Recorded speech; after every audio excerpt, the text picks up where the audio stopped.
Hey everybody.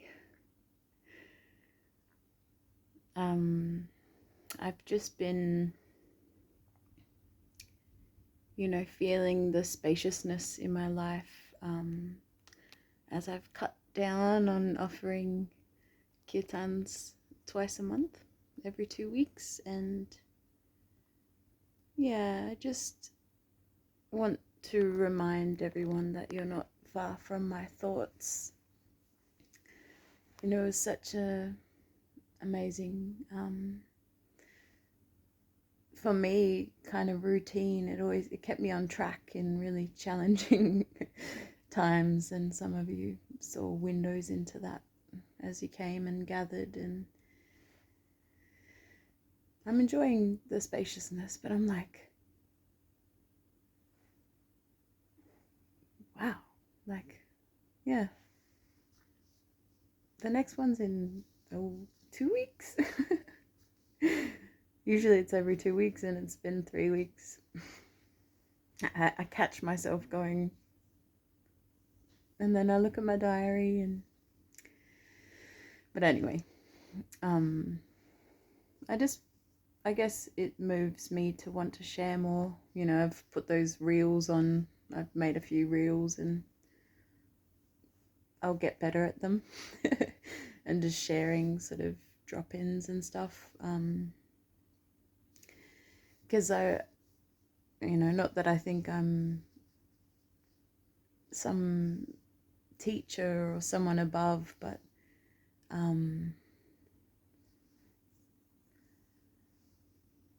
I see how important our kirtan space has become for a lot of people, and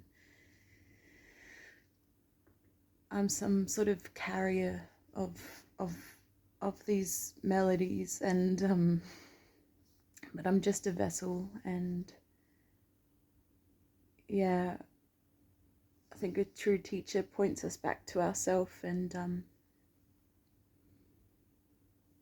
yeah, and I know these mantras, they gift me so much in my life,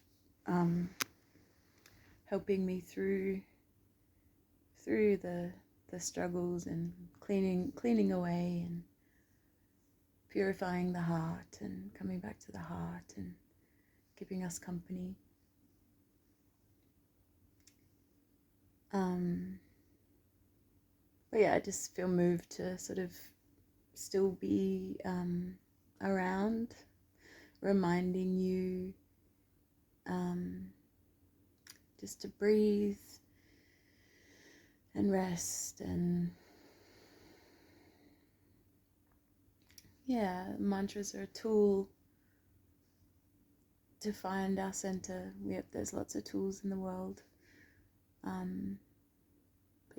I just encourage you to stay connected to mantra melodies, mantra songs. In life I don't always feel like listening to music. I'm a singer-songwriter too, and sometimes I go weeks I can't listen to music. I listen to podcasts, and then my brain just loves the words. But then I'll tap back into music again, and music can be many things. It can be mantras, it can be lyrics, it can be different genres, it can be instrumental. We don't need to listen to music, but just reminding that there's so many creatives out there creating ambience. And then it makes me think of the birds, because silence, I'm just rambling. Silence is very much a part of listening, and we've got to have listening to have music, and that deep listening within to listen to the music of our souls. But no, it makes me think of the birds, like often I'll go for a walk and I'll have a podcast in. But then sometimes when I'm being smart, not necessarily smart, each to their own in every moment, but just to practice vipassana, like listening to the sounds of nature, of the cars, with equanimity, you know, just the sounds around. Mindfulness. There's so many, in our beautiful chaotic world, there's so many practices that are still alive, and I give thanks, you know, mindfulness and other lineages. But yeah, singing is definitely a good one. And I catch myself throughout the day, you know, just often it's Green Tara reciting her mantra, just to different beats, you know. I can't think of one now, but yeah, I don't know. I just, sometimes it's nice just to listen to a familiar voice. And yeah, I'd like to sort of share more, just my other ways of communicating, like talking.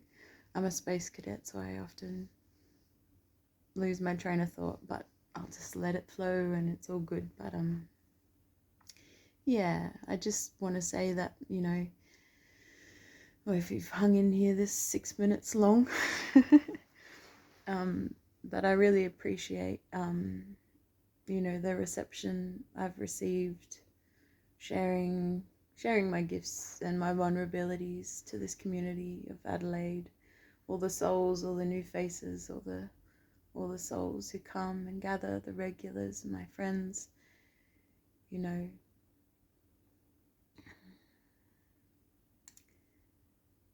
Yeah, it can be a struggle to be human. And I like to offer a space that's, you know, gentle and safe and accommodating. Yeah, place of deep listening. And but yeah, I've just really appreciated the growth that I've gone through, because I've showed up, you know, every 2 weeks. And then, you know, the beautiful people who come and make it what it is, it's phenomenal. There's been a couple times that I've thought of giving it up, but no, it's such a sacred space, and we need to honor and create these sacred spaces. There's a lot going on, you know, all sorts of different people offering all sorts of things, but I'm very grateful to offer this space and have it mean so much to so many people as it means so much to me, you know. Like when I first started sharing kirtan, yeah, I've been resistant to it for a few years, as we are with our medicine and the medicine that we share, that we are. But yeah, it was pretty much just trying to come out of my shell. But I'd often just sing mantras to myself, and you know, they help me so much. So there's a deity called a bodhisattva, and I think what they try and cultivate is bodhicitta. But essentially, they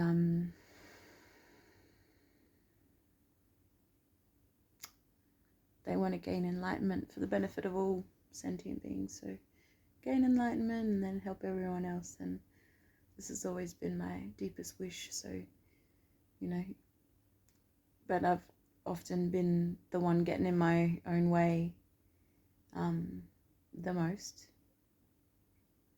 you know, to serve, like, you know, inferiority and superiority are kind of the same, two sides of the same coin. And so, you know, even if we're being overly humble, it can be sort of egoic. And anyway, so it's always a practice for me showing up and holding such a big space. But I love it. I could talk forever. Be interesting to become more succinct, and I don't even know if anyone's going to listen, but I like to share myself because I do contemplate the universe, and I've had the privilege of lots of experience, and it's helped me a lot, all of these different experiences. So, you know, I got to share it to help others. Reluctantly. No, there is an introvert in me, but there's also and a very highly sensitive person aspect of me as well.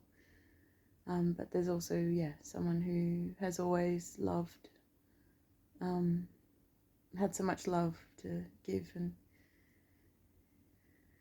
I honor that, and I honor each of every one of us, you know, giving and receiving love, and hopefully without expectation, or, you know, unconditionally. So yeah, I didn't plan it. I planned to come on and just say, hope everyone's doing okay. In between kirtans, like, I hold the world together. Just kidding. I'm laughing at myself. But no, you know, just thank you for coming and gathering when it felt right, and I look forward to our next gathering.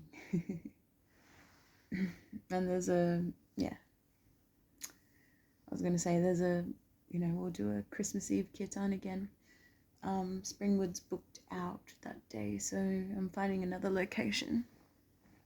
But it'd be nice to have shared dinner again like we did last year, and yeah.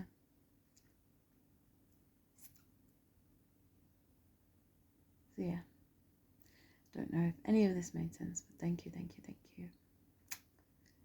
Keep nurturing the good and the light in you, the truth. Sometimes that's ferocious, but yeah, I believe love is at the core of everything, and we've all been through a lot, you know, a lot of trauma, and we keep going, and sometimes it's really hard. But just know you are loved, and you're worthy, and you're beautiful, and you're important, and yeah, the world needs you. That's why we're here.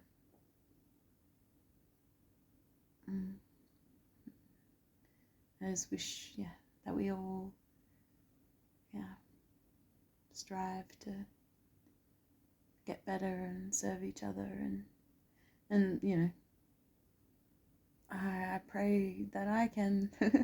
Can't expect anyone else to if I can't. So I work on myself for the benefit of all, and it affects everything.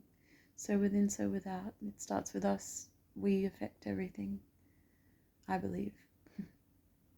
I believe, I believe, I believe. Alright, signing off.